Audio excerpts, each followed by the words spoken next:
बिस्मिल्लाहिर्रहमानिर्रहीम। अस्सलाम वालेकुम नादरीन, आप यूट्यूब चैनल देख रहे हैं। मैं इमरान खान हूँ। अभी जो लेटेस्ट खबर आई है, जब मैं ये वीडियो रिकॉर्ड कर रहा हूँ, तो सऊदी अरब में जो दारुल हुकूमत रियाद है, वहाँ अमरीकी एम्बेसी के ऊपर धमाका हुआ है बड़ा खौफनाक, और उसके मनाज़र जो हैं वो रिपोर्ट किए जा रहे हैं। अभी ये सोशल मीडिया पे आई है खबर, कुछ इसराइली मीडिया इसको रिपोर्ट कर रहा है। इसकी तस्दीक अभी नहीं हो सकी, लेकिन ये धमाका रिपोर्ट हुआ है।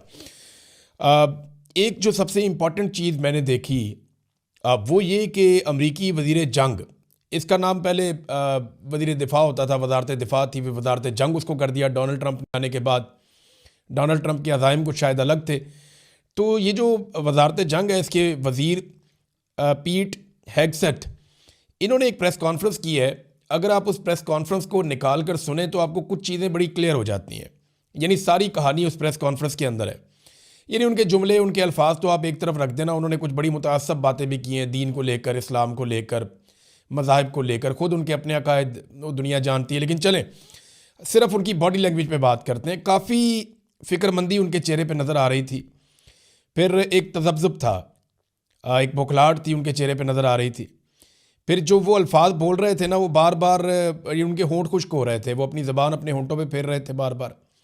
वो अपना वज़न बरकरार नहीं रख पा रहे थे। कभी एक टांग के ऊपर सारा वज़न डालते थे, कभी दूसरी टांग के ऊपर सारा वज़न डालते थे। ये चीज़ें बताती हैं कि जो बोलने वाला है वो पूरा कॉन्फिडेंट नहीं है, और जो सिचुएशन वो बताना चाह रहा है एक्चुअली वो सूरत हाल नहीं है। तो बॉडी लैंग्वेज में कोई एतमाद नहीं था, अपना वज़न बार बार वो शिफ्ट कर रहे थे, और कुछ अल्फाज को वो चबा चबा के जानबूझकर ज़ोर देकर बोल रहे थे कि मेरी बात में वज़न नहीं है तो कम से कम मेरे बोलने में वज़न पैदा हो जाए। ये हमने पाकिस्तान में भी होते हुए देखा है। तो ये प्रेस कॉन्फ्रेंस सारी कहानी सुना रही थी। डोनाल्ड ट्रंप ने दो तीन बड़ी अहम बातें की हैं। एक तो डोनाल्ड ट्रंप ने ऐलान किया है कि वो जल्दी एक बड़ा हमला करने वाले हैं ईरान के ऊपर। और देखें, ये बात ठीक है कि अमेरिका को कुछ बहुत बड़ा करना पड़ेगा और इस लड़ाई को ख़त्म करना पड़ेगा, क्योंकि अमेरिका की तवक्कुआत के बिल्कुल उल्टा चला गया काम। डोनाल्ड ट्रंप ने यह भी कहा कि मैं ये नहीं कहूँगा बाकी लोगों की तरह कि ज़मीन पर हमने फ़ौजें नहीं भेजनी। हम ज़मीन पे फ़ौज भेज सकते हैं, ज़मीनी फ़ौज उतार सकते हैं ईरान के अंदर। और ईरानी तो इस बात का इंतज़ार कर रहे हैं कि किसी तरह कोई फ़ौज उनके हत्थे चढ़े और वहाँ ज़मीन पे कोई फ़ौज उसी तरह आ जाए जैसे इराक़ में या अफ़गानिस्तान में आई थी, तो इनको लग पता जाएगा। अमरीकी जर्नैल ख़ुद कह चुके हैं कि उन्हें शिकस्त हुई अफ़गानिस्तान के अंदर। हम 20 साल तक लड़ते रहे और उसके बाद हुकूमत वापस उन्हीं लोगों ने ले ली जिनके साथ हम 20 साल तक लड़ते रहे। तो वहाँ पर एक शिकस्त हुई थी, हम रजीम भी बदल नहीं सके वहाँ पर।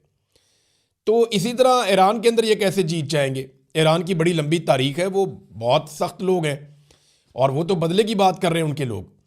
यानी अगर आप ईरान और इसराइल के बीच में मुवाजना करना चाहें, बहादुरी का फ़र्क आप करना चाहें, तो आपको साफ नज़र आ रहा है जितने इसराइली शहरी हैं वो बंकरों के अंदर घुसे हुए हैं, नीचे तहखानों के अंदर घुसे हुए हैं। जितने ईरानी शहरी हैं वो शहरों के अंदर बाहर निकल के फिर रहे हैं। बड़े बड़े शहरों में रात के अंधेरे में, दिन की रोशनी में वो सड़कों के ऊपर इज्तिमा कर रहे हैं, बड़े बड़ी तादाद में निकल रहे हैं लोग। वो क्यों निकल रहे हैं? वो ख़ामनाई के शहादत के बाद लोग बहुत बड़ी तादाद में बाहर आ रहे हैं। तो ईरानी दिलेर कौम है, उनकी एक बहुत बड़ी तारीख है। इसराइली जो हैं वो अब बुज़दिली दिखा रहे हैं, उनके पास सहूलतें बहुत ज़्यादा हैं, वो बहुत ज़्यादा आसान पसंद हो गए हैं, उनकी ज़िंदगी बहुत आसान हो गई है, आसाइशों वाली ज़िंदगी है। तो वो सारे बंकरों में चले जाते हैं, वो लड़ने में बिलीव नहीं करते, और वो कोशिश करते हैं कि उनके हिस्से की लड़ाई कोई और लड़े। अब ईरान ने क्या किया? ईरान ताबड़तोड़ हमले कर रहा है। ईरान ने इसराइल को तख्ता मश्क बना लिया। इसराइली शहरों के ऊपर वो ऐसे बम मारता है जैसे बारिश कर रहा है बमों की, और छोटे और बड़े मिसाइल ईरान इस्तेमाल कर रहा है। फिर मिसाइलों की तादाद भी उनकी बहुत ज़्यादा है, इस बारे में कोई रिपोर्टें भी आ गई हैं, मैं आपके साथ शेयर कर देता हूँ। तो ईरान ने एक और दावा किया कि जो अब्राहम लिंकन तैयारा बरदार एक शिप है, बहुत बड़ा बहरी जहाज़ है, बेड़ा है अमेरिका का, वो इस खित्ते से दूर भाग रहा है और वो यहाँ से पीछे हट रहा है। और उसकी वजह यह है कि ईरानी मिसाइलों की हदूद से वो बाहर निकलना चाहता है, और उनके लिए प्रॉब्लम यह है कि वो बहुत कीमती है, उसके ऊपर उनके तैयारे भी हैं, उसके ऊपर उनकी बड़ा सेटअप लगा हुआ है। अगर वो तबाह हो जाता है तो अमेरिका का तो बहुत बड़ा नुकसान हो जाएगा। दुनिया को जिन अपने बहरी बेड़ों के ज़रिए से अमेरिका दबाता है, उनमें एक बहरी बेड़ा ये भी है। तो ईरान का ये दावा है कि वो इस खित्ते से भाग रहा है। दूसरा, ईरान का दावा है कि बहुत बड़ी तादाद में उन्होंने अमेरिकन फ़ौजी मारे हैं, जबकि अमेरिकन ने अब एतराफ़ किया है कि 6 फ़ौजी उनके मारे गए हैं और 20 के करीब उनके फ़ौजी ज़ख्मी हुए हैं। ये अमेरिकन एतराफ़ है। अब देखिए, दोनों तरफ से चीज़ों को एग्जेजरेट तो किया जाता है जब भी जंग होती है। जब भी जंग होती है ऐसा होता है। ईरान अमेरिकन फौजियों की हलाकतें ज़्यादा बताएगा और अमेरिका कम बताएगा, ये तो होगा। लेकिन मैं आपके सामने सिचुएशन फिर भी रख रहा हूँ। चीन ने और रूस ने ईरान की मुकम्मल सपोर्ट का ऐलान किया है। उन्होंने कहा जी ईरान को पूरा हक है कि वो अपना दिफा करे और अपनी खुद मुख्तारी का दिफा करे, और वो हर लिहाज से साथ हैं ईरान के। उन्होंने कहा जी भरपूर हमायत की हम यकीन दहानी करवाते हैं। ये दोनों मुल्कों के वज़राए खारजा के अंदर राब्ता हुआ है। चीन ने अमेरिका और इसराइल की खुलकर मजम्मत भी कर दी है और लड़ाई फैलने के खदशे का इजहार भी किया, और यही बात रशिया ने भी की है।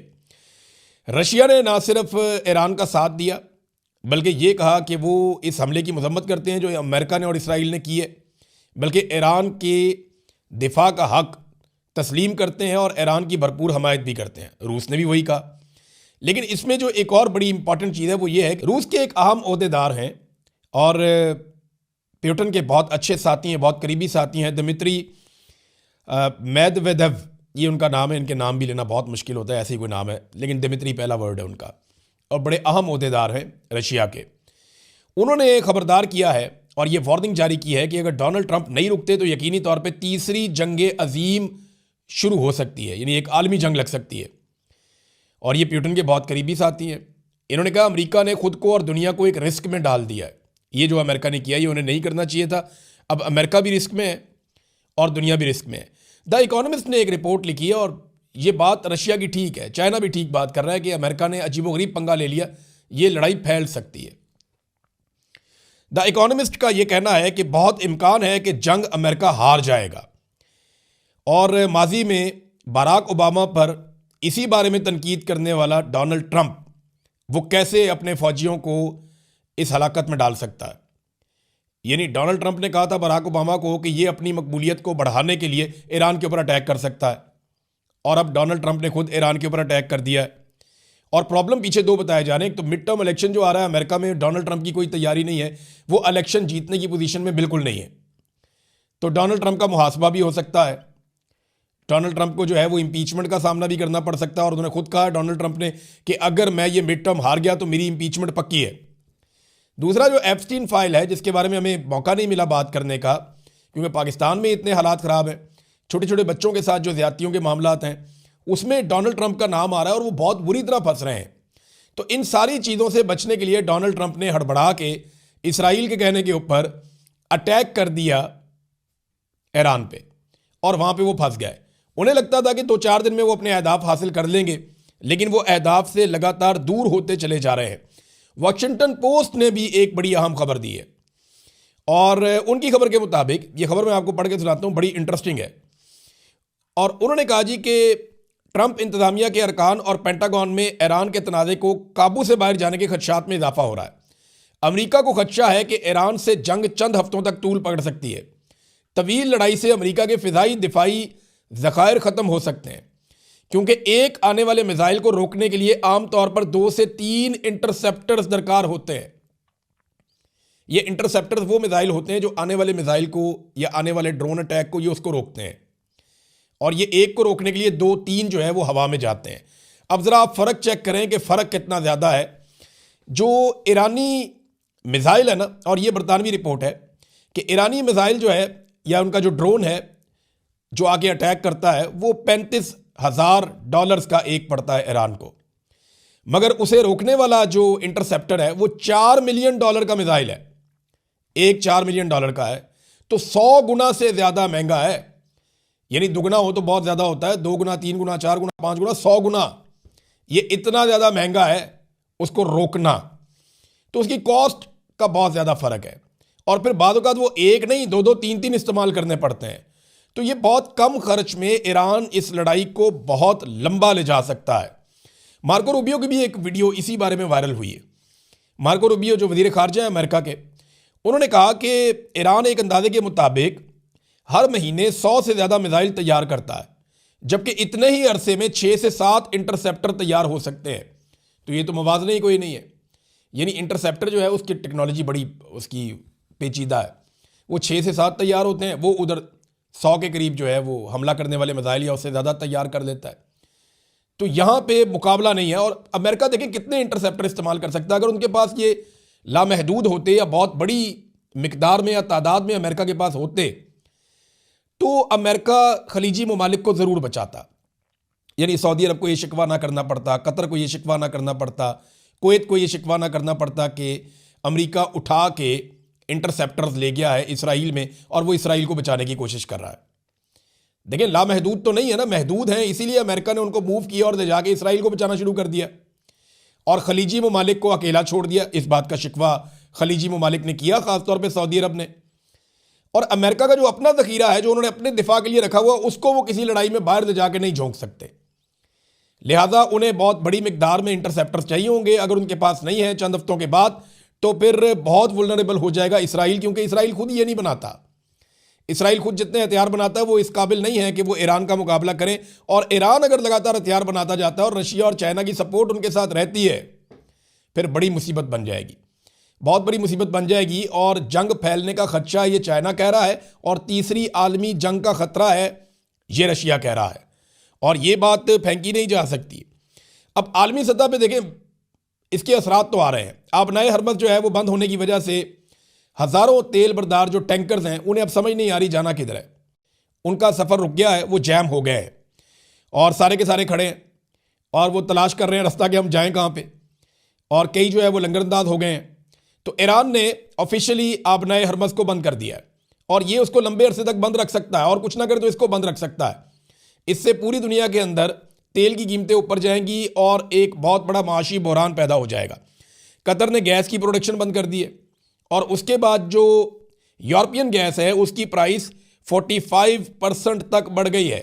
आज मैं आपको बता रहा हूँ, कल ये 28% तक बढ़ी थी और अब जो खबर आई है लेटेस्ट, वो ये बता रही है कि 45% तक यूरोपियन गैस की प्राइस बढ़ गई है, जो बहुत खतरनाक है और ये कोई अच्छी खबर नहीं है। अब नाज़रीन, एक और सवाल बार बार पूछा जा रहा है कि ये जो अमेरिका के 3 जेट गिरे हैं, ये गिराए किसने? देखिए, ईरान ने गुज़िश्ता चंद महीनों में सरफेस से फ़ज़ा में, यानी ज़मीन से फ़ज़ा में मार करने वाले कुछ हथियारों का मुआहदा किया था, चाइना के साथ भी और रशिया के साथ भी। इन दोनों के पास ये हथियार बहुत अच्छी कैपेसिटी वाले मौजूद हैं। अब क्या ये हथियार इस्तेमाल हो रहे हैं, इसके बारे में आप अभी कुछ नहीं कह सकते, क्योंकि जंग चल रही है, जंग के बाद इसका तखमीना लगाया जाएगा। लेकिन ईरान ये कहता है कि उन्होंने अमेरिकन तैयारे गिराए, लेकिन अगर कुवैत ने गलती से गिराए हैं तो गलती से एक आधा गिरता है ना, 3 तो नहीं गिर जाते। और ये जो तैयारे होते हैं या जो सिस्टम जिस मुल्क के अंदर ये चल रहा होता है, वो आपस में इंटीग्रेट करते हैं कि गलती से वो गिरने भी लगता है तो वो फ़ौरन उनको सिस्टम बताता है कि ये इसको नहीं छेड़ना आपने, ये हमारा है। तो अगर गलती से गिर जाता तो एक गिर जाता, 3 तो उन्होंने अनाउंस कर दिया, पता नहीं कितने गिरे। तो ये जो गिरे हैं, अगर ये गलती से गिरे हैं तो ये 3 नहीं गिर सकते थे। अब इसमें एक खबर और आई है और ये खबर ये बताती है कि कुछ जो कुवैती बहरिया के लोग हैं उनके ऊपर ऑपरेशन हुआ है और उसमें एक अहलकार जो है वो जाँ बहक भी हुआ है। अब ये क्या है, कहीं ऐसा तो नहीं है कि वहीं अंदर से किसी ने बगावत की और उन्होंने अमेरिकन तैयारों को निशाना बना दिया? क्योंकि देखें ना, हुक्मरान जो हैं वो अरब हुक्मरान अमेरिका के साथ अच्छे ताल्लुकात बना रहे हैं, लंबे अरसे से बना रहे हैं। लेकिन जैसे ही अरब हुक्मरानों के ऊपर मुश्किल वक्त आया, खलीजी ममालिक के ऊपर मुश्किल वक्त आया, अमेरिका ने अपना दिफाई निज़ाम वहाँ से हटा लिया। अमेरिका सिर्फ इन ममालिक को हमले के लिए इस्तेमाल कर रहा है, इनको बचाने के लिए कुछ नहीं कर रहा। अब इन ममालिक को सोचना पड़ेगा कि इनको अपना दिफाई निज़ाम खुद खड़ा करना होगा और अमेरिका के ऊपर अपना इन्हिसार कम करना पड़ेगा। अब ये ईरान के साथ खलीजी ममालिक को लड़वाना इस वक्त बहुत बड़ी ख्वाहिश है नेतन्याहू की और उसके लिए काम हो भी रहा है। मैं आपको एक खबर देता हूँ। एक तो जो सऊदी अरब की ऑयल रिफाइनरी आरामको, इसके ऊपर जो अटैक हुआ, ईरान ने बड़ी वाज़ेह अंदाज में कह दिया, बल्कि उन्होंने ये कहा कि हमने अपने सऊदी भाइयों को आगाह भी कर दिया है कि इस हमले के पीछे हम नहीं हैं, हमने किसी रिफाइनरी के ऊपर किसी किस्म का मिसाइल नहीं दागा। अब इसकी इन्वेस्टिगेशन होना चाहिए कि ये मिसाइल किसने फेंका है, और अगर ये इसराइल की तरफ से आया है या किसी और तरफ से आया है तो ये फिर मामला बहुत लंबा चलेगा, ये यहाँ ख़त्म नहीं होगा। क्योंकि ईरान ने साफ कहा, ईरान कह सकता था हमने मारा, जंग में वो गलती से आ गया, लेकिन ईरान ने कहा जी हमने बिल्कुल नहीं मारा, हमने किसी ऑयल फील्ड के ऊपर अटैक नहीं किया। अमरीकी एक सहाफ़ी हैं, ये टकर कार्लसन, इन्होंने एक इंकशाफ किया है। टकर कार्लसन ये कहते हैं कि कतर और सऊदी अरब में मुसाद के कुछ एजेंट्स पकड़े गए और ये बम धमाकों की प्लानिंग कर रहे थे। इस इल्ज़ाम में गुज़िश्ता रात इनको पकड़ा गया है और ये कोशिश कर रहे थे कि जो अमेरिका के इत्तेहादी ये खलीजी ममालिक हैं, कतर और सऊदी अरब। यहाँ पे इस किस्म की बम धमाके या कार्रवाइयाँ करवाई जाए जिससे अनारकी फैले और इन्हें लड़ाई के ऊपर उकसाया जाए। अब ये देखें, ये खबर बहुत बड़ी खबर है कि यहाँ पे मूसाद के एजेंट पकड़े गए हैं इन मुल्कों में। तो अब अरब मुल्कों को ये बात समझ आना शुरू हो जाएगी कि ईरान हमारा दुश्मन नहीं है, बल्कि ईरान से डरा कर हमारे ऊपर लंबे अरसे तक मुसल्लत रहने वाले लोग हमारे दुश्मन हैं। और हमें तो ज़रूरत ही नहीं थी इतना पैसा खर्च करने के लिए अपने दिफा पे, जितना हमने खर्च कर लिया। अगर अपने ऊपर खर्च लेते तो आज शायद बेहतर पोजीशन में होते। नाज़रीन, एक और बड़ी खबर है और वो ये है कि महमूद अहमदीनजाद बहुत मकबूल हैं ईरान के अंदर, साबिक सदर हैं ईरान के और बड़ी ज़बरदस्त शख्सियत के मालिक हैं और बड़ी शानदार इंसान है। महमूद अहमदीनजाद जो हैं वो बच गए हमले में। उनके बारे में पहले इतला आई थी कि उनकी शहादत हो गई है, लेकिन अब जो इतला आई है उसके मुताबिक वो बच गए हैं। यूरोप से पहले हुक्मरान ने आवाज़ उठाई है, ये स्पेन के वज़ीर आज़म हैं पेड्रो। इन्होंने अमरीकी हमले और इसराइली हमले की मजम्मत कर दी है, इसे बैनुल-अक़वामी कवानीन की खिलाफ वर्जी करार दिया है और अपने अड्डे भी देने से इनकार कर दिया कि हम अपने अड्डे भी नहीं देंगे। जबकि बरतानिया ने अड्डे तो दे दिए अमेरिका को, लेकिन लड़ाई में उतरने से इनकार कर दिया। उन्होंने कहा हम इस लड़ाई का हिस्सा नहीं बनेंगे। हमने माजी से सबक सीखा है, जो इराक जंग में हमारे साथ हुआ उससे हमने ये सबक सीखा है कि अब हम दोबारा इस तरह की लड़ाई का हिस्सा नहीं बनेंगे और ना हम इस लड़ाई में आना चाहते हैं। नाज़रीन, खलीजी ममालिक में सूरत हाल बहुत अजीब है इस वक्त। वहाँ से जो अरबपति लोग हैं, खरबपति लोग हैं, जो पूरी दुनिया से आकर वहाँ पर रहते थे और वहाँ का शानदार अमन व अमान इंजॉय कर रहे थे, अब सर्दियों में पूरी दुनिया वहाँ आ जाती थी। आजकल सर्दियों का सीज़न है, तो जैसे ही गर्मियाँ होती थी तो दुनिया के अमीर तरीन लोग यूरोप में चले जाते थे, सर्दियाँ आती थी तो मिडल ईस्ट में आ जाते थे। अब वो सारे लोग ये खित्ता छोड़कर भाग रहे हैं। इसके लिए Khalid international airport, king Khalid international airport है रियाद में, उसको इस्तेमाल कर रहे हैं और गाड़ियों की कतारें लगी हुई हैं। बहुत बड़े बड़े अरबपति अपनी फैमिलियों को लेकर गाड़ियों समेत वहाँ पे पहुँचे हुए हैं और प्राइवेट जेट्स के अंदर बैठ बैठ के निकल रहे हैं कि हमें यूरोप पहुँचा दो किसी तरह। और रास्ता भी बहुत लंबा लेना पड़ रहा है क्योंकि डायरेक्ट वहाँ से इसराइल वाली साइड से तो जा नहीं सकते, तो एक लंबा रास्ता लेकर ये लोग यूरोप जाने की कोशिश कर रहे हैं। और उसका रीज़न क्या है? उसका रीज़न ये है कि इन्हें ख़तरा है कि जंग फैलेगी और ये कहीं ना मारे जाए, कोई मिसाइल भूल भाल के इधर ना आ जाए। और यहाँ से निकलने के लिए जो पैसा ये खर्च कर रहे हैं, अब एक एक प्राइवेट जेट की जो परवाज़ है उसके लिए 2,60,000 पाउंड तक, यानी पाकिस्तानी ये कोई 10 करोड़ रुपया बनता है, 10-10 करोड़ रुपया दे के एक एक जेट को ले जाया जा रहा है कि जनाब हमारी फैमिली को यहाँ से यूरोप पहुँचा दें और हमें यहाँ से निकाल दें किसी तरह से। अब आ जाए नाज़रीन थोड़ा सा पाकिस्तान में। पाकिस्तान के अंदर जो है ना, ये दबाव बहुत बढ़ रहा है कि डोनाल्ड ट्रंप को जो अमन के नोबेल इनाम के लिए नामजद किया गया, वो नामजदगी वापस ली जाए। नवाज शरीफ ने ट्वीट किया, शहबाज शरीफ ने किया, किसी ने डोनाल्ड ट्रंप या अमेरिका का नाम भी नहीं लिया। हालांकि 160 बच्चियों को एक साथ दफनाया गया है, उनकी कब्रें तैयार कर दी गई हैं, उनकी नमाज जनाजा अदा की जाएगी, उन बच्चियों को एक साथ दफनाया जाएगा। ये मासूम बच्चियाँ कत्ल हुई हैं। पूरी दुनिया में इस मंजर के बाद गम गुस्सा है और करने वाले कौन हैं? Donald Trump, America, Israel, Netanyahu.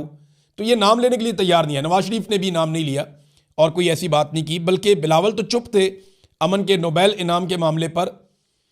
Maryam Nawaz से जब ये सवाल किया गया कि आप क्या कहती हैं, शहबाज शरीफ ने डोनाल्ड ट्रंप को अमन के नोबेल इनाम के लिए नामजद किया हुआ है, तो मरियम नवाज ने हमायत कर दी। मैं कहा ठीक किया हुआ है, शहबाज शरीफ जो करते हैं ठीक करते हैं, यानी अच्छा किया है शहबाज शरीफ ने डोनाल्ड ट्रंप को, यानी हमायत कर दी डोनाल्ड ट्रंप के अमन के नोबेल इनाम के लिए। इस वक्त मरियम नवाज ने, जिस वक्त ईरान के अंदर जो शहादतें हैं उनकी तादाद 600-700 के करीब बढ़ गई है, पाकिस्तान के अंदर 30 के करीब, 35 के करीब लोग जो हैं वो शहीद हो गए हैं और पूरे खित्ते को एक जंग की आग में लपेट दिया है। छोटे बच्चे तक जो हैं वो इसमें जंबक हो गए और ईरान के सुप्रीम लीडर आयतुल्लाह खामनाई वो भी शहीद हो गए हैं। और उसके बावजूद मरियम नवाज कह रही है नहीं, शहबाज शरीफ ने ठीक किया है डोनाल्ड ट्रंप को अमन का नोबेल इनाम देने के हवाले से। तो ये ख़ानदान ऐसा ही है, ये नहीं सीख सकते, ये हमेशा ऐसे ही रहेंगे। ये ना कभी पब्लिक के थे ना पब्लिक के हैं, ना आम आदमी की तरह सोचते हैं, ना आम आदमी की तरह जीते हैं, ना आम आदमी की बात करते हैं और ना कभी आम आदमी की तर्जुमानी करते हैं। अब तक के लिए इतना ही। अपना ख्याल रखिएगा, अपने इस चैनल का भी। अल्लाह हाफ़िज़।